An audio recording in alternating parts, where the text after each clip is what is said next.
is really exciting to get to be here talking to you all and to the C-STAR audience more broadly. This is a really exciting forum.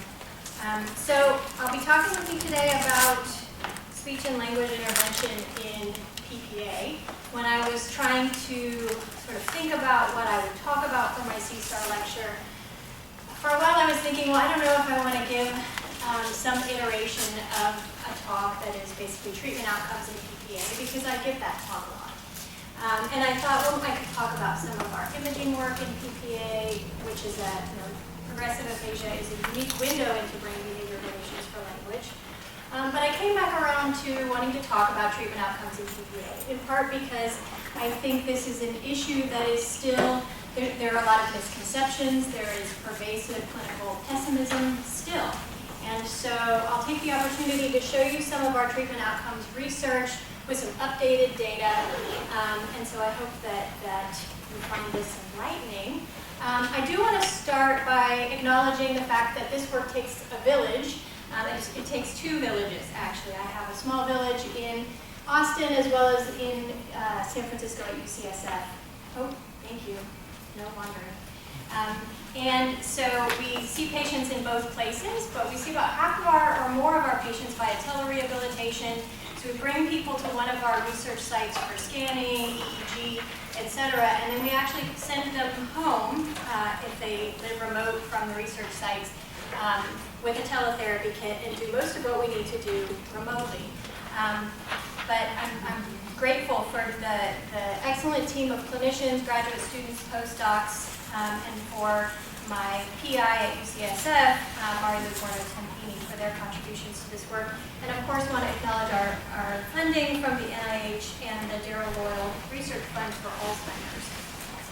Okay, so when patients first come to see us, looking for help, usually, who have a diagnosis of PPA or think they may have primary progressive aphasia, we do a comprehensive assessment and we ask them, what is the first thing you noticed? We want to get a sense of what the initial symptoms were, how long they've been experiencing those symptoms, and we want to get a feeling for whether this truly was initially a prominent issue with speech and language only.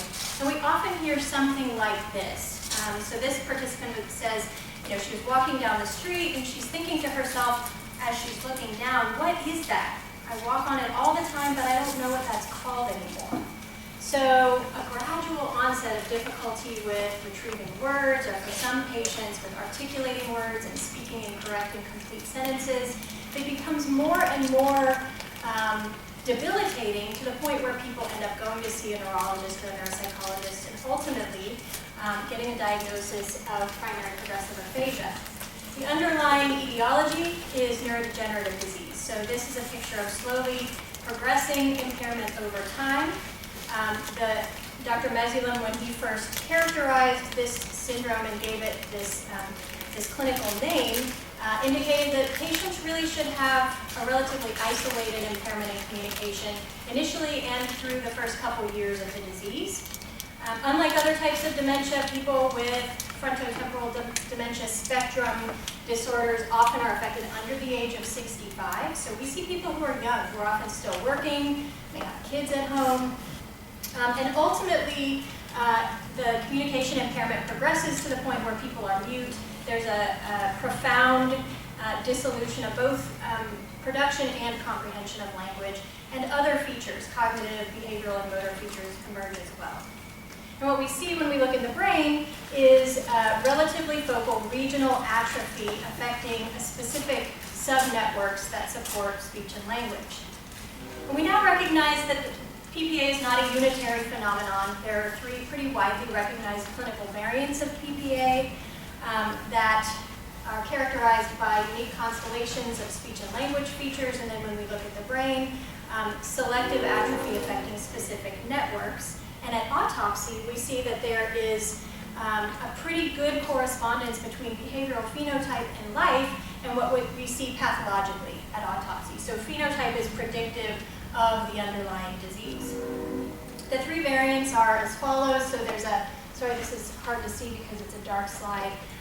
There's a nonfluent agrammatic variant with core deficits in grammar, motor speech, so typically apraxia of speech and sometimes a concomitant dysarthria.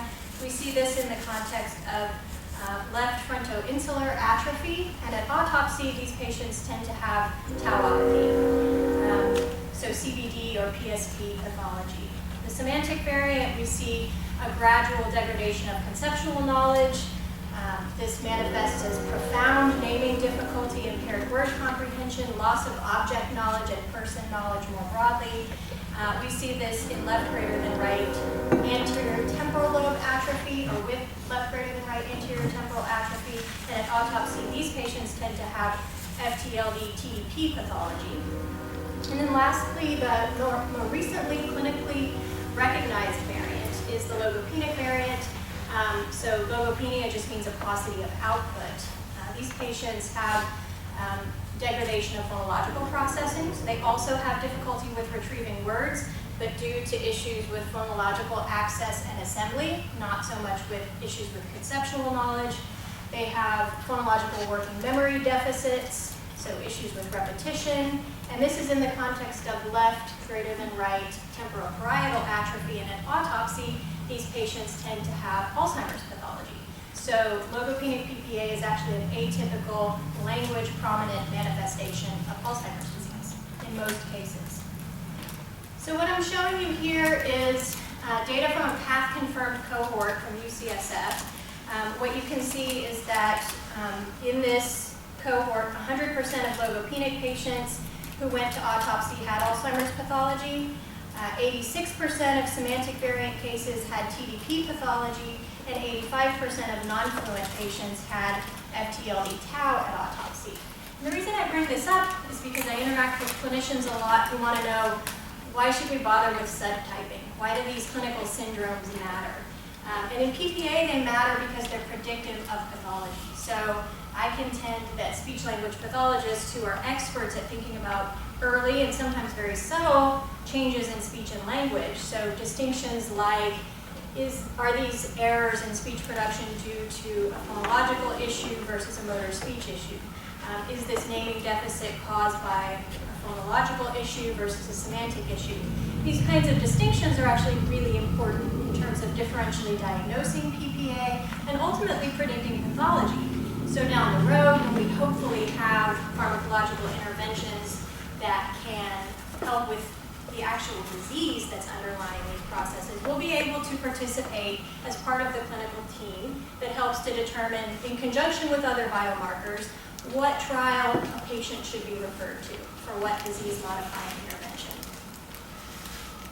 Okay, so PPA doesn't stay PPA forever. We're talking about a neurodegenerative disease, so there's progression of the atrophic process in the brain, and ultimately networks beyond speech-language networks are affected, and we see that more global dementia and motoric syndromes emerge.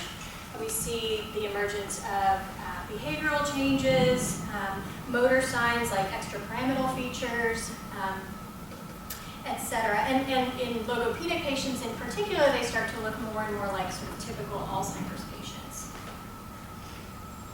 Okay, so the story I've told up until this point is one of loss of function and degeneration of the brain over time. And the question that I'll pose to sort of set the stage for thinking about treatment is whether this, and in dementia more broadly, is entirely a story of loss of function, or whether we can think about the brain as sort of dynamically rewiring in the context of neurodegeneration. So to do this, I'll talk about, I'll refer to this podcast, this Radiolab podcast, Unraveling Bolero, and a corresponding paper from 2008, where they describe a really interesting patient. So this is someone who was a biologist with a PhD. She stopped working in academia at a certain point and started painting. She started painting more and more and began obsessively painting.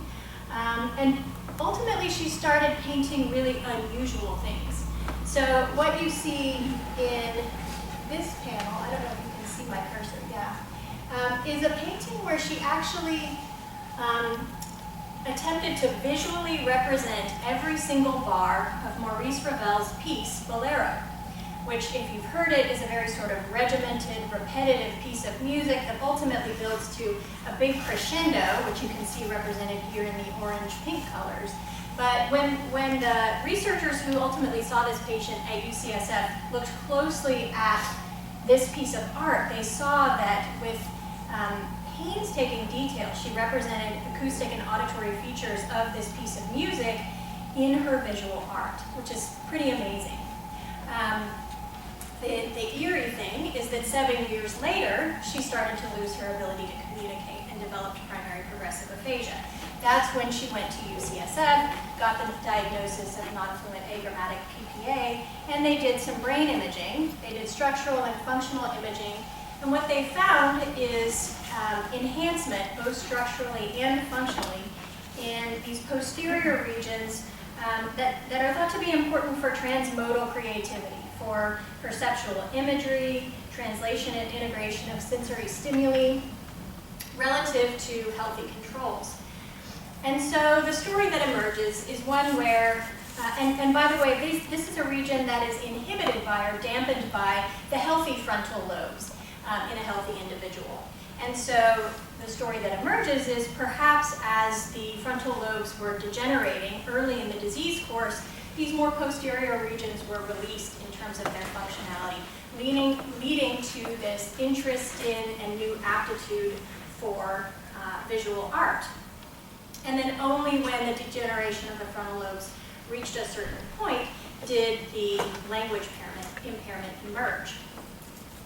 So there have been a number of investigations by people at UCSF and elsewhere into emergent creativity in the context of dementia. You can see this if you come into my office. I have a whole shelf with everything from painted birdhouses to painted rocks to jewelry to scarves that people have sewn for me, photography. So this is a consistent thing that we see in our patients. What I'm not trying to do here is to naively spin a story where dementia is not so bad because you can just start painting, but rather to get us thinking about how the degenerative process in the brain is a dynamic one. It's not all about loss of function, but about rewiring of the brain. And so, in that context, we can start to think about tapping into that potential for rewiring to facilitate relearning of important skills like communication. So the question that we posed in my lab is whether we can retrain speech and language in PPA. We've learned a lot in the last couple of decades about the neurobiology of progressive aphasia. As I mentioned, it provides a really unique window into the brain-behavior relations for language. Relatively little research effort, however, has been directed at behavioral rehabilitation, and little research, particularly when compared to aphasia caused by stroke. I think this is in large part due to clinical pessimism on the part of both referring and treating clinicians, as well as third-party reimbursers, who kind of take the mindset that, what's the point of trying to rebuild language? We can't stop the disease that's causing this problem. People are just going to get worse anyway. But as I showed you a few slides ago, the disease course is 6 to 12 years. So we have time within which to try to work on and facilitate communication to promote quality of life.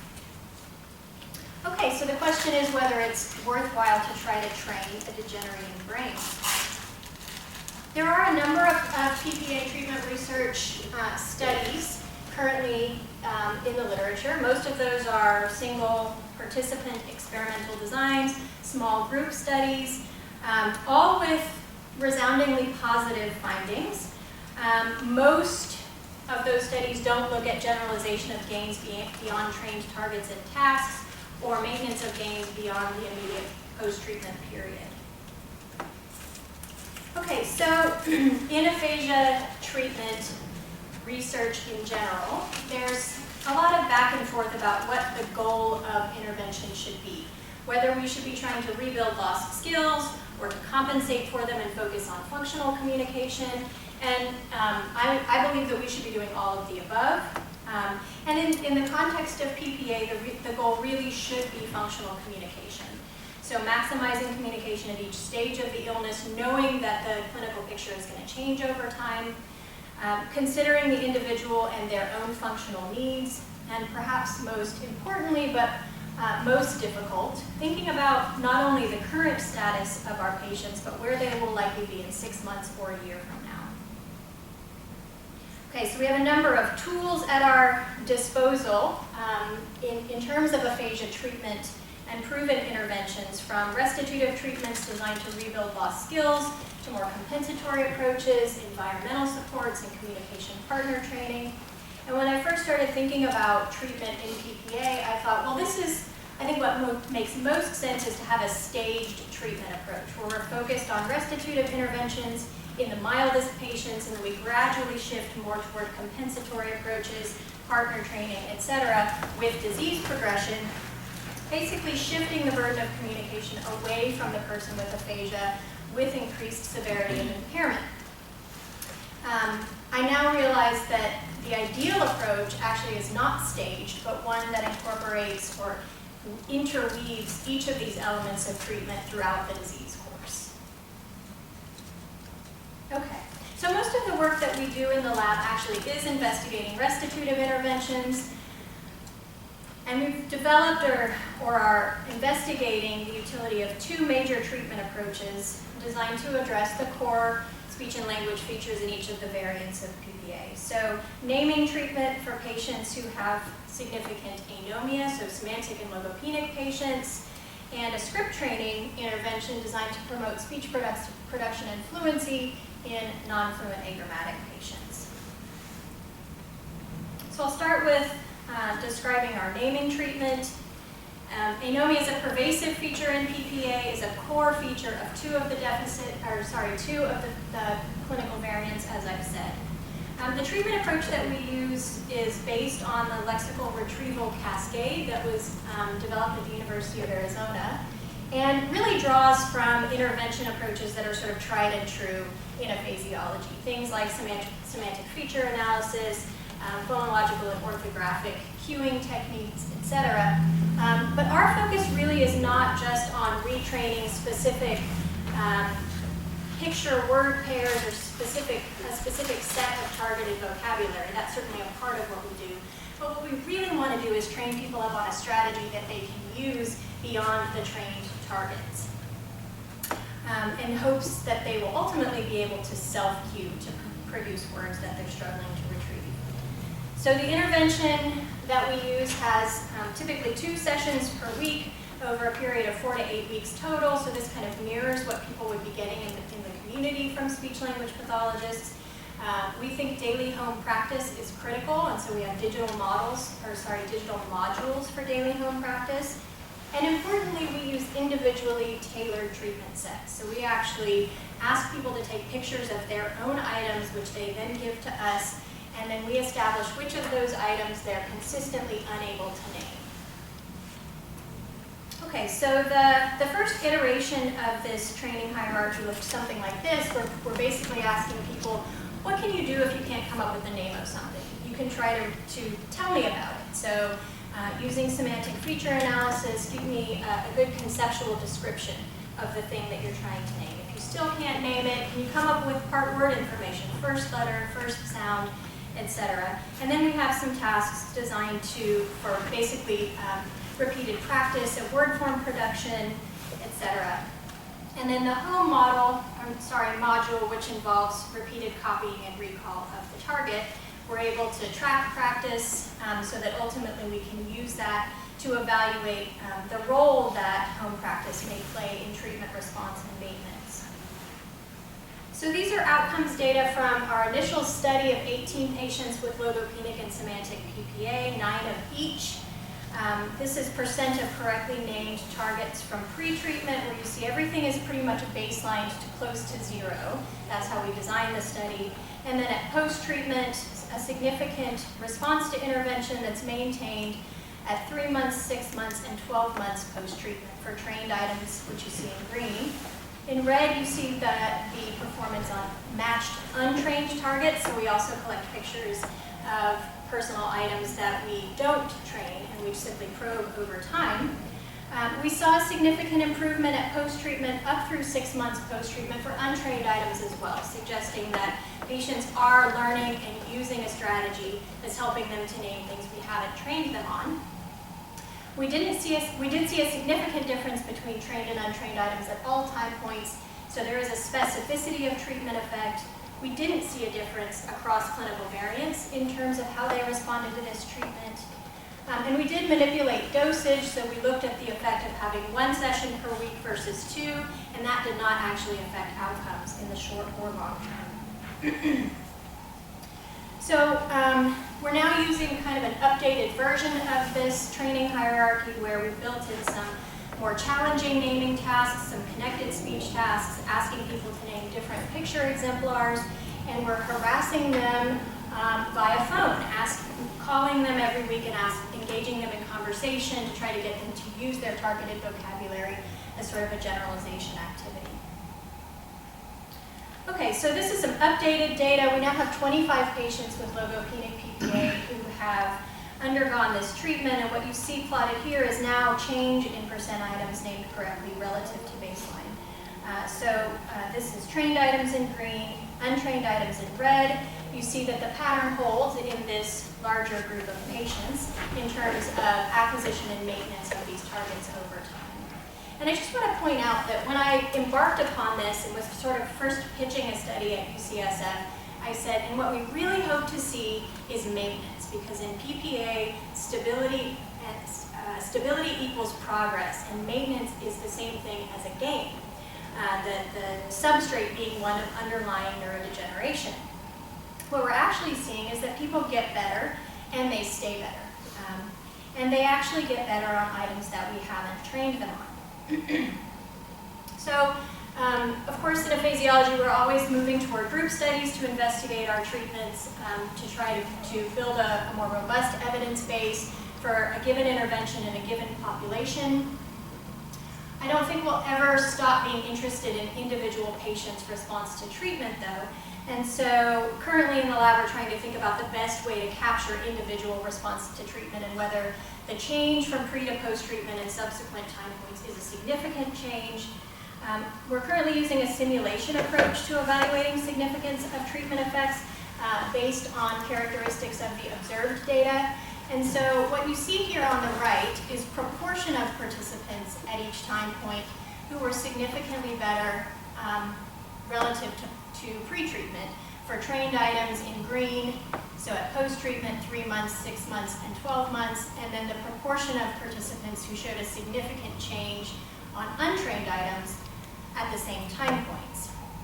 And ultimately, what we hope to do is to take effect sizes that we derive from this larger pool of patients and establish benchmarks for small, medium, and large effects at the individual level, not just post-treatment, but over the follow-up period as well. Here's our larger pool of semantic variant patients. We see the same pattern of acquisition of trained targets, so 80% change relative to baseline, maintenance up to 1 year post-treatment, and significant improvement on untrained items as well, up to 6 months post-treatment. This is striking, especially given that in early studies of naming intervention in semantic variant PPA, or semantic dementia as it's also called, generalization wasn't observed, and researchers postulated that, well, learning in semantic variant PPA is always going to be item-specific, sort of rote learning. What we're seeing is that patients actually can learn and apply a strategy that helps them come up with the names of things sort of more broadly for untrained items as well. Okay, so why does this treatment work? You see a lot of potential explanations for why patients with semantic and logopenic PPA are able to relearn verbal labels with training. And so it's likely the case that relatively preserved cognitive linguistic functions are supporting relearning. Functions like executive aspects of search and retrieval for vocabulary, perhaps some element of rote learning, or some combination of relatively spared episodic memory and residual semantic knowledge. So when we look in the brain, we collect structural and functional MRI for all of our patients at pre-treatment. We look at gray matter predictors of treatment response in here, semantic variant patients. We looked at 10 different regions of interest for areas. We took a hypothesis-driven approach where we looked only at areas that are implicated in naming in healthy individuals, but what we found was that there was a significant correlation between left hippocampal volumes and relearning of targeted vocabulary, suggesting that there is an episodic basis for relearning in these patients. But what you'll notice here is that this correlation was not with trained items, but with untrained items. Okay, so this is somewhat surprising, right? Because you might think that an episodic basis for relearning targets really means that they're simply kind of remembering the training episode for the target items. In this case, what we think is happening is that they are learning and recalling a strategy that's facilitating generalization to untrained items. In our logopenic patients, so we've done this analysis only in a smaller subset of patients, we found left inferior frontal regions to be predictive of treatment outcomes. This is an area implicated in executive aspects of search and retrieval for word retrieval. And in both of these analyses, these are areas that are relatively anatomically spared in these patient populations. Okay, I want to touch just briefly on some work that Stephanie Grasso, who's a doctoral candidate in my lab, is doing. She's got an NRSA allowing her to look at treatment response in bilingual patients. And so she's enrolled a number of bilingual individuals who speak a variety of language pairs. And I'll talk to you just for a moment about her findings in patients with whom she's doing naming treatment. So for these patients, she's training in both of their languages sequentially. And she is looking to see if there's not only a significant response to treatment, but also potentially cross-linguistic transfer. And she's trying to facilitate cross-linguistic transfer by including cognates in the training set. So these are words that share meaning and some elements of phonological form as well. So trying to promote cross-linguistic learning by including, cognates. So as I said, she trains targeted sets in each of the participants' languages, and half of all of the items are cognates. She's using a case series designed to investigate this, and the paper is hopefully going to be submitted pretty soon. So I'll just give you kind of a really big picture summary of what she's finding. She is finding a significant treatment effect across participants. So individuals who are bilingual, unsurprisingly, are not less responsive to this naming treatment, basically using the same naming treatment that I just talked to you about. She's finding maintenance of gains at follow-up, anywhere from 6 months to 12 months post-treatment. She is seeing a significant transfer of learning for cognate items, and for 7 of 9 participants, and for 5 of those, the difference in the degree of transfer is significant for cognates relative to non-cognates. So in other words, cognates are facilitative of transfer. And this is important as we think about clinicians who are increasingly working with bilingual and multilingual individuals. We don't necessarily speak all of their languages, so we need to be thinking about ways to promote learning across an individual's languages. Okay, just briefly, I want to talk about this caregiver-administered treatment study that we did.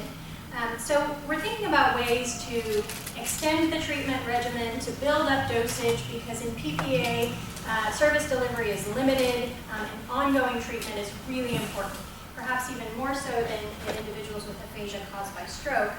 So basically what we did was to train caregivers to administer this naming treatment. Basically, they observe the initial sessions with the clinician, they undergo some structured training with the clinician and observation with feedback, and then we turn them loose to administer the treatment to the patient at home. And what we find is that patients were responsive to both clinician and caregiver administered treatment, and there was no difference in outcomes between the two, suggesting that we can engage caregivers as collaborators in treatment delivery. Okay, I want to shift gears and talk about treatment for non-fluent agrammatic patients. There's far less literature addressing treatment for non-fluent patients, and those studies that do exist often have patients working on naming, which is not a core deficit in non-fluent agrammatic PPA. So recall that impairments of grammar and motor speech are the core deficits here. So few studies looking at rehabilitation in those domains specifically. And so the challenge is to design an intervention that's going to address all of the above, syntactic and motoric features. And we thought an obvious candidate approach was script training, which has been proven to be efficacious in individuals with aphasia and apraxia of speech caused by stroke by basically promoting automaticity of production from both a linguistic and a motoric standpoint. So we developed this intervention that we call video implemented script training for aphasia. It has two main components. So participants work with clinicians twice per week in a session designed to work on conversational usage and memorization of scripted material. And I think probably most of the learning, though, happens at home, where we ask patients to engage in speech entrainment practice. So everybody here, I'm certain, is familiar with speech entrainment. We develop video models of a healthy speaker's mouth. We producing the participants' scripts. We ask the participant to practice with the video model for 30 minutes per day. The scripts that we develop are individually tailored. So we work in a collaborative process with the clinician and the patient and their family to develop personally relevant scripts that ideally are in the participant's own words to the extent that that's possible. We tailor the rate of speech for the video stimuli to the maximally attainable speech rate of the participant because we want the videos to be challenging but attainable. And we target the grammatical, lexical, and articulatory features of the script to the individual. So we're thinking not only about what they're able to produce now, but we're not going to build in lots of articulatorily complex words for people who have a developing apraxia of speech. We're not going to build in a lot of complex grammar for people who have an emerging agrammatism. So lots of factors that go into developing the individually tailored scripts. And you can see here some example scripts and an example video, someone's home practice video. So the easier script on the left for a more impaired patient, an example of a harder script on the right for someone who is more mild. And then we have a home practice portal where people log in and do their daily speech entrainment practice. We can track total amount of practice and ultimately use that as a variable in future analyses to look at the effect of amount and frequency of practice on treatment outcomes and maintenance. So this is what happens in the session with the clinician. We have basically a series of tasks that the clinician engages in with the patient, starting with more structured, kind of decontextualized tasks, and moving more toward functional application or conversational interaction. Every other session, a naive communication partner is brought into the session. They only know the script topic, not any of the actual content, and they engage in what we hope to be natural conversation, giving the patient an opportunity to practice using their scripts. And we encourage them to think about scripts as a springboard for conversation. So you don't need to just use your scripted content in a sort of, by giving the whole script every time someone asks you a question. You can pull out individual sentences from the script. You can add additional information if you want to. And so that's what we hope to be seeing in these conversational interactions during therapy. So these are outcomes from our first cohort of 10 patients. As with the naming treatment data, we've got performance at pre-treatment relative to post-treatment and then all the way up to 1 year post. This is our primary outcome measure here was percent correct intelligible scripted words for trained scripts that you see in green. And then we did develop, through the same collaborative process, untrained scripts that we tracked over time as well. So we did see a significant treatment effect. We did not see generalization to untrained scripts, which was not surprising to me.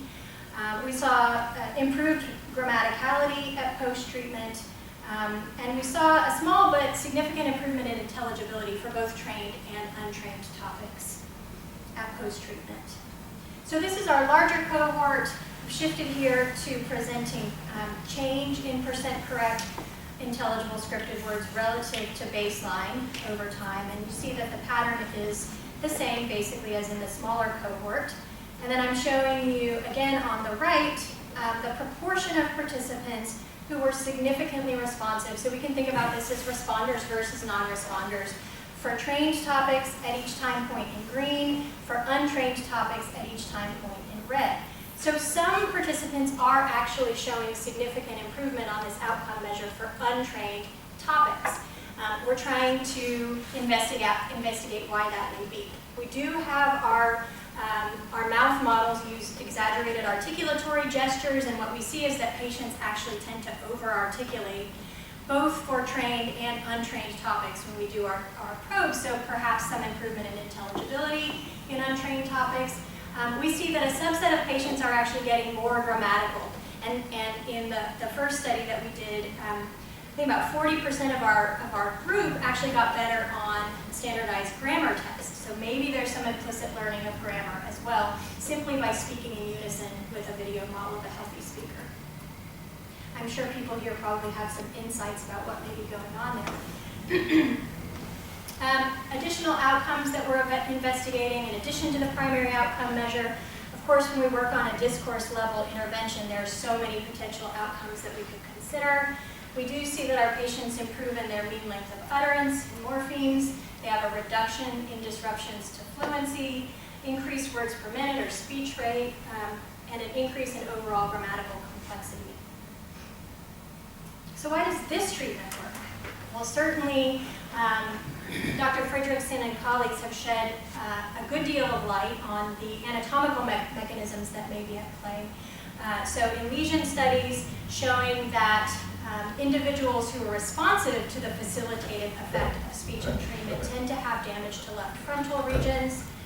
And then in an fMRI study back in 2016, they observed that this ventral stream region in the posterior middle temporal gyrus seemed to come online during entrained speech production. And there was some suggestion that this may be sort of an alternate visual-motor pathway for speech production. And so when we look at gray matter volumes as predictive of treatment outcomes in our patients, so the whole network that you see here is an inferior frontal gyrus seeded network, and that we derived from healthy controls in a separate paper.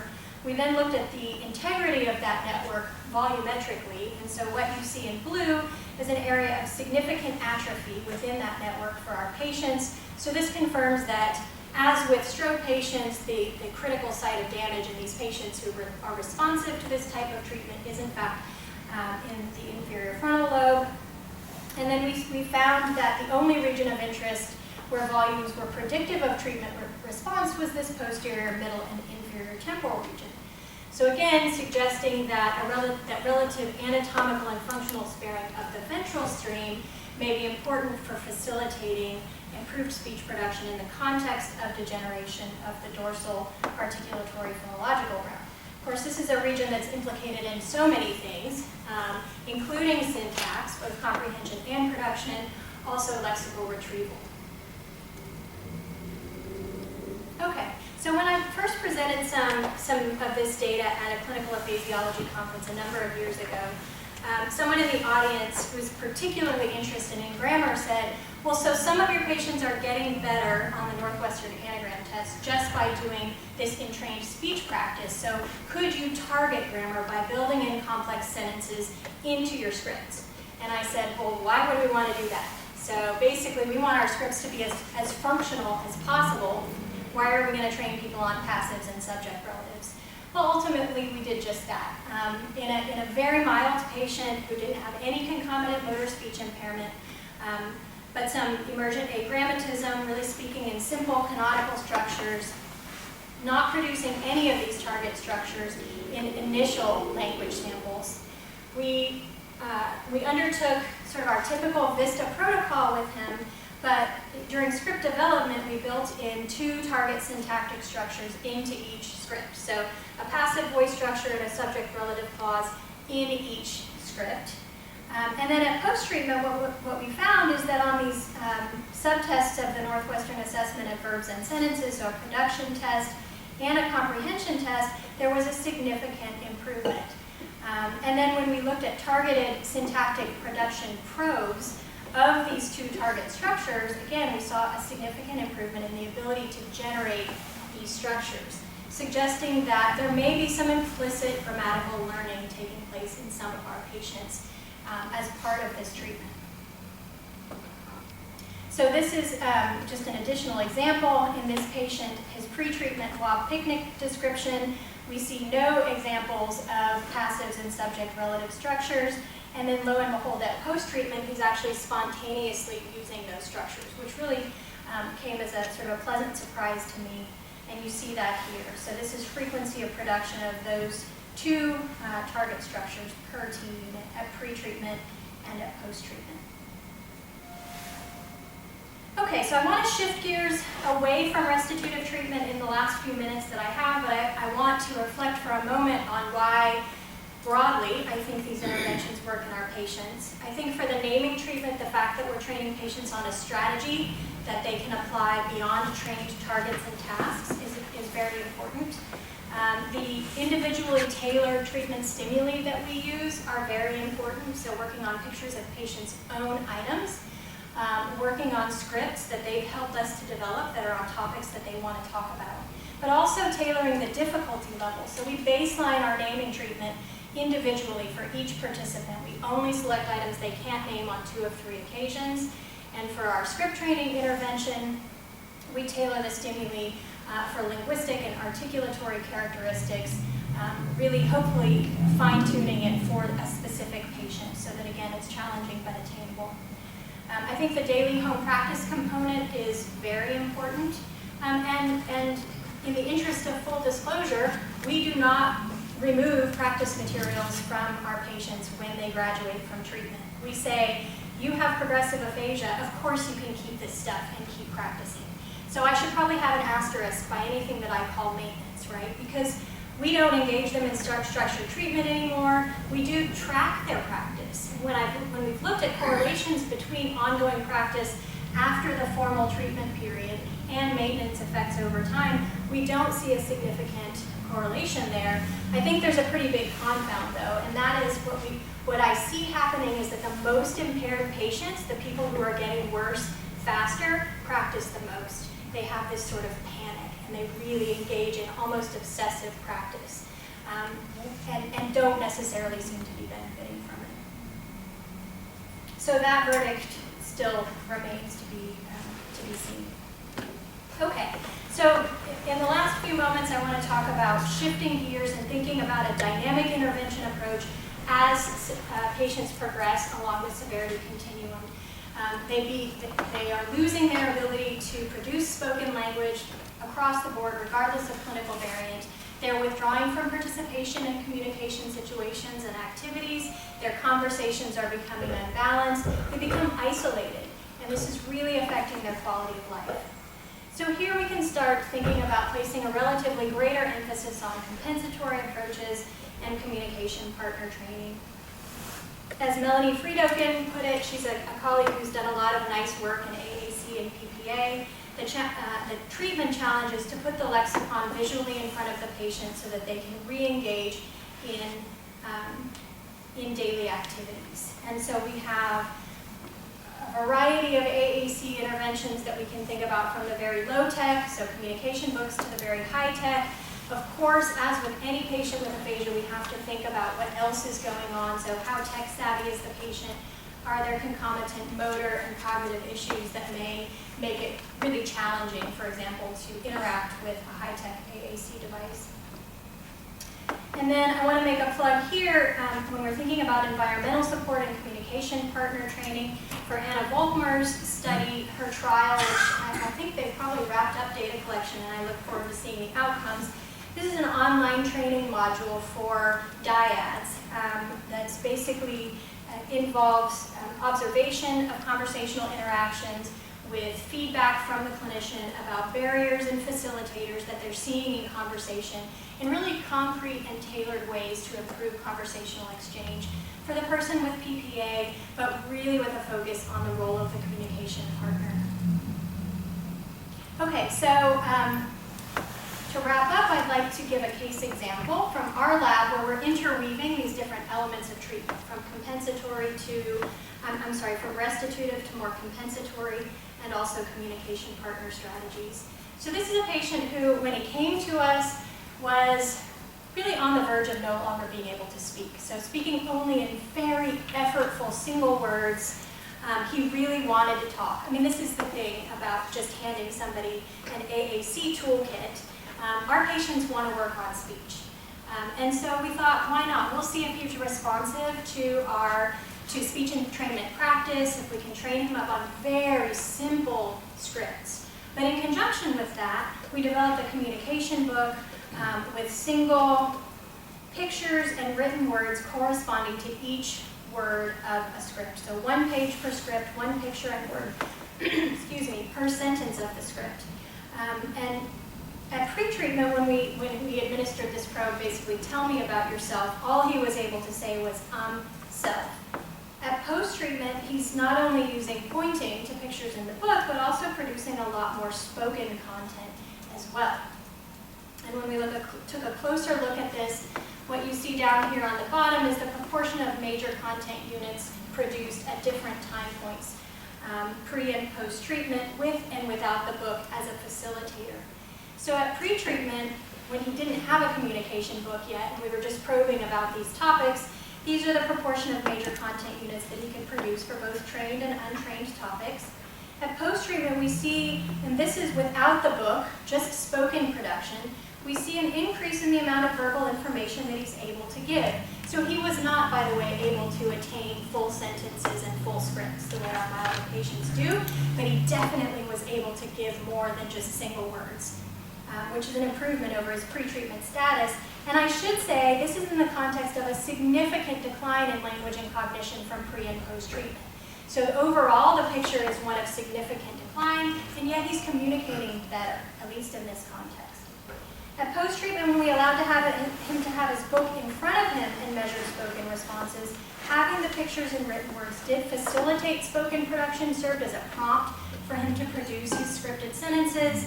And then when we also counted nonverbal information that he was able to convey with pointing to the book, he's able to convey almost all of the content from both trained and untrained topics. So in the context of significant decline in function from pre to post-treatment, we see a significant improvement in the ability to communicate using these multimodal strategies at post-treatment. We also brought his communication partner in once per week to engage in practice with multimodal communication using barrier games. So tell your partner all about what's going on in this picture using writing, drawing, gesture, etc. And we developed a tailored set of strategies for this communication partner based on observations at pre-treatment. And these were things that she was encouraged to work on to facilitate communication with her partner. And then lastly, some seasoned advice from one of my favorite caregivers. This is Christopher Urkanen. I mention his name and show his face because he is, as he described it, a superstar on the neurodegenerative disease circuit. He has Parkinson's, and his wife had primary progressive aphasia. And they're featured in this film, It Is What It Is, from the Association for Frontal Dementia that I encourage you to watch.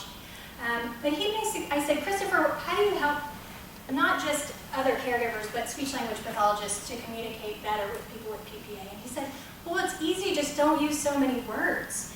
Engage physically with people using gestures and expressions and show your acceptance and appreciation non-verbally. As a care partner, you have to be explicit with other people in terms of how they should communicate with the person with PPA. And perhaps most importantly for all of us to remember, understand that your approach to communicating with and relating to, communicating with and relating to the person with PPA has to shift and evolve over time, sometimes rapidly. And he likened this to standing in quicksand, so feeling that the earth is shifting beneath you and just trying to stay at the surface. Okay, I'm about out of time. I wanted to sort of highlight briefly other things that we're doing in the lab. We are looking at structural and functional imaging, predictors of treatment response. We're using a historical cohort of data from UCSF where we have longitudinal measurements in 1-year increments. We're looking at that at our patients who've undergone treatment and looking to see whether the trajectory of decline in treated patients is different relative to this historical cohort. And we're using pre- and post-treatment imaging in a subset of patients, using Stephen Wilson's adaptive language mapping paradigms and also looking at EEG during connected speech processing, so basically having patients listen to audiobooks. What I really want you to take away from this is that speech-language treatment in PPA is efficacious and warranted. We are seeing that behavioral restitution is possible, despite the fact that it doesn't halt the progression of the disease. We see that anatomically spared brain regions can support recovery of function. And for this reason, I believe that speech-language treatment in PPA should be the standard of care, not the exception as it's currently viewed. And I think this has broad ramifications for service delivery in patients with neurodegenerative disease who are currently and historically underserved by rehabilitation specialists. If you know of someone with PPA, we are actively recruiting and we can see people wherever they are. If they're willing to travel to us, we'll collect a brain scan, or to San Francisco. But we send teletherapy kits out to people, and we're pretty good at working with people wherever they are and really making this treatment accessible for patients who have pretty complicated illnesses. We offer treatment in a variety of languages, so don't hesitate if you think someone might be interested. And thank you.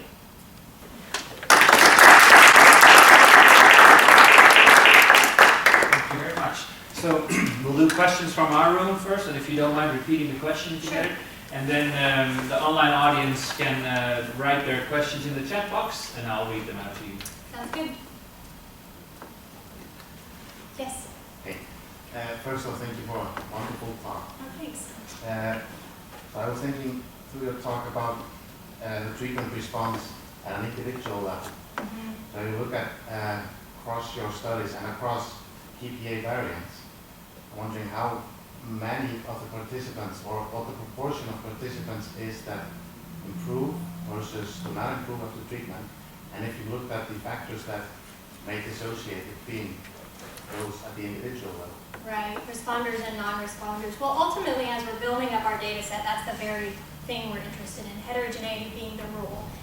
As I said, I think group studies are important in terms of establishing efficacy and building up the evidence base and basically convincing the clinical world that this is worth doing, but we continue to be very interested in individual response to treatment. And so, as I said, are using this simulation approach to establishing who is a responder or non-responder at the individual level. But a major goal of the project, once we have enough data, is to look at cognitive and neural predictors of treatment response. And so I can tell you some of the things that we're seeing so far. Episodic memory is critical for all of our interventions. There's variability in terms of hippocampal involvement. I cheated a little bit by saying it's an anatomically spared region, or I think I said relatively anatomically spared in our semantic variant patients. That is true, but we certainly see people who have a significant amount of hippocampal atrophy, who are still functioning pretty well in everyday life, but there's variability along that continuum in SBPPA. And those who have a more pronounced impairment of episodic memory they show gains that are not as robust as those with sparing of episodic memory, and their maintenance drops off. So they are not able to maintain targets over time. In our patients who do script training, working memory is critical, and phonological working memory is critical. So one of the things that we're looking at is how we can predict at our first pre-treatment session who's going to be responsive.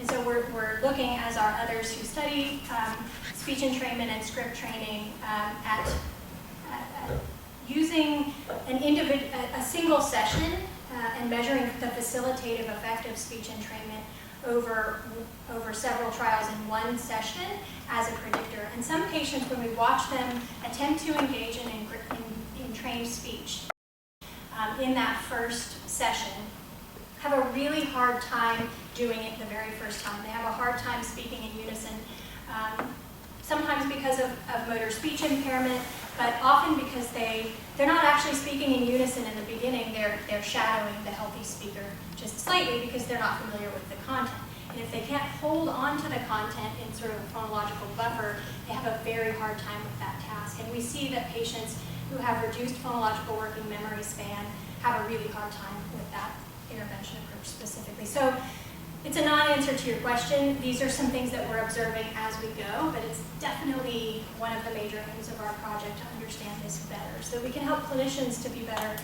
providers of services. Not everybody's going to respond in the same way. Yeah. Thanks for the question, and I didn't repeat it. Yes? Hey Maya, so this was wonderful. Thank you very much. So I got a comment first and then a question. So first of all, that posterior middle temporal gyrus region that you showed earlier.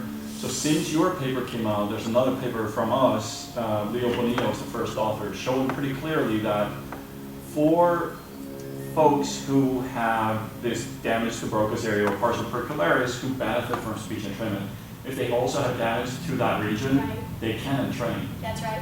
Yeah. Which I think is very important that it has to be intact. So I'm not surprised also at that finding that and it's nice to have that sort of corroboration across multiple different studies. My question has to do with one of the earliest slides that you showed with regards to fMRI activation. So what do we know about changes in activation independent of atrophy and the association of that with the actual decline in language function? So is it just like an overall decrease, increase in some areas? Are there any studies on that? Yeah, Stephen Wilson did some nice work in that area, looking at. Hi, sorry. Thank you for the reminder. So the question, if I can paraphrase it, and correct me if I don't do it well, has to do with changes in activation in patients relative to atrophic changes in the brain. And so this is not a simple picture, right? We're not just seeing peri-lesional, if you were, activation in these patients, but we're actually seeing changing functionality. Stephen Wilson has done some nice work in this area with regard to syntactic processing, looking at areas of significant atrophy relative to areas that are modulated by syntactic complexity. And so in patients, for example, with significant inferior frontal gyrus atrophy, looking at what regions are moderated by syntactic complexity, and they're not identical to regions that are modulated by complexity in healthy individuals. Also, we see that, for example, in semantic variant PPA patients who have surface dyslexia and dysgraphia in the context of anterior temporal lobe atrophy, they can't read and spell irregular words by definition. They can read and spell pseudo words really well and regular words. And we see activity in the intraparietal sulcus. This is another paper from Stephen, suggesting that they're sort of almost overly reliant on this region that's important for sound-to-letter correspondences. So compensatory activation, in a way.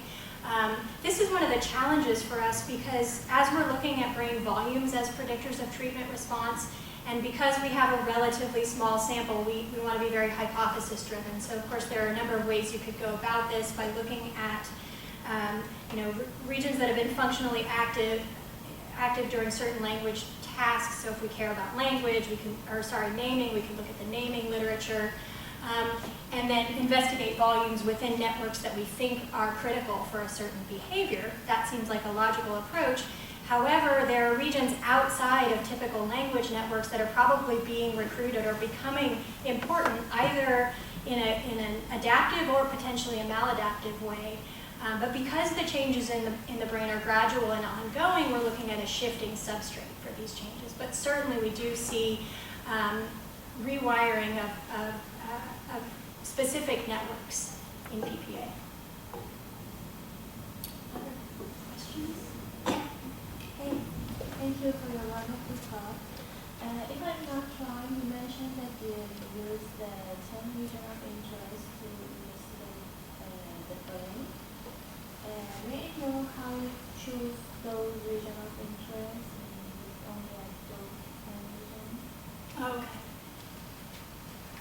the question has to do with how we select our regions of interest for our volumetric studies, how we choose our ROIs. And this harkens back to what I was just talking about, that we've come at this from a number of different angles. So in our semantic variant participants, we looked at regions in the frontal lobe that are important for executive aspects and speech production. We looked at temporal lobe regions of interest involved in lexical and semantic processing, temporoparietal regions that we think are critical for phonological processing.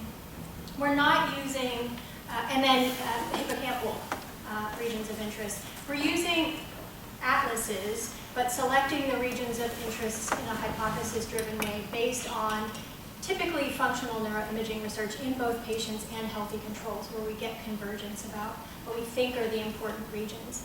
In the logopenic patients,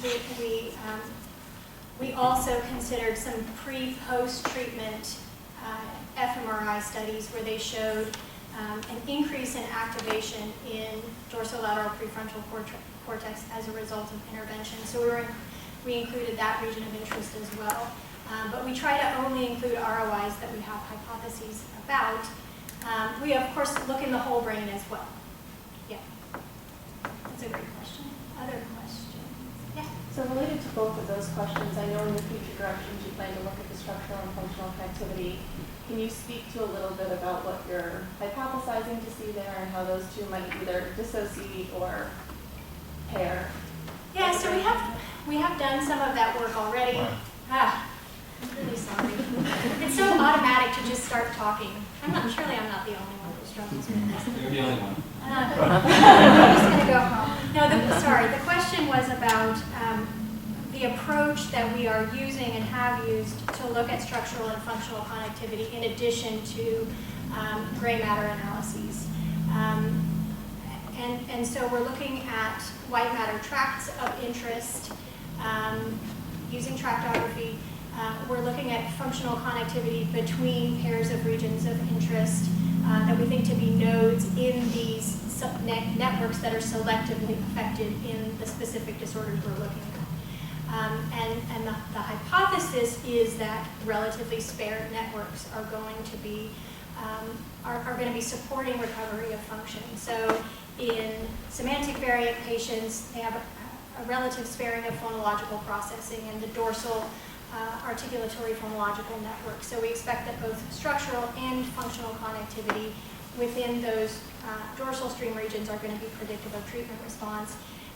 In our logopenic variant patients, they have relative sparing of lexical semantic processing, so the anterior temporal lobe system, and so we predict that those regions, in addition to frontal regions that we think are important for executive aspects of word retrieval, will be particularly important.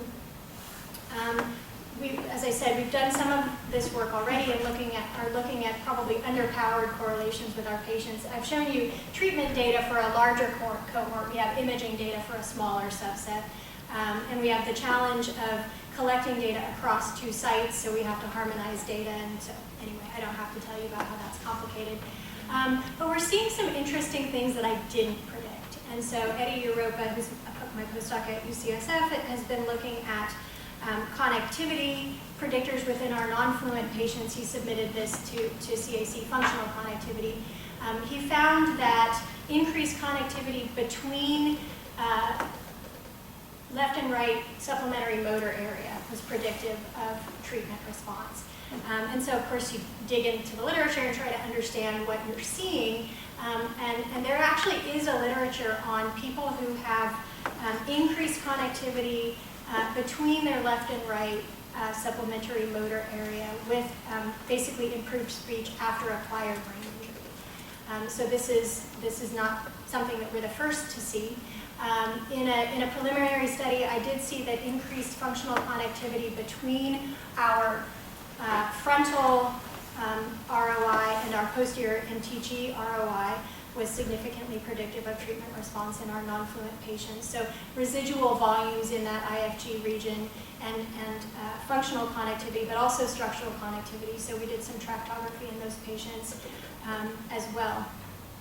So it was a rambling response, but I think what I'm taking away from what we're seeing so far is some of the things that we're seeing were things that I would have predicted from this sort of probably overly simplistic notion that relatively spared brain regions and networks support recovery of function.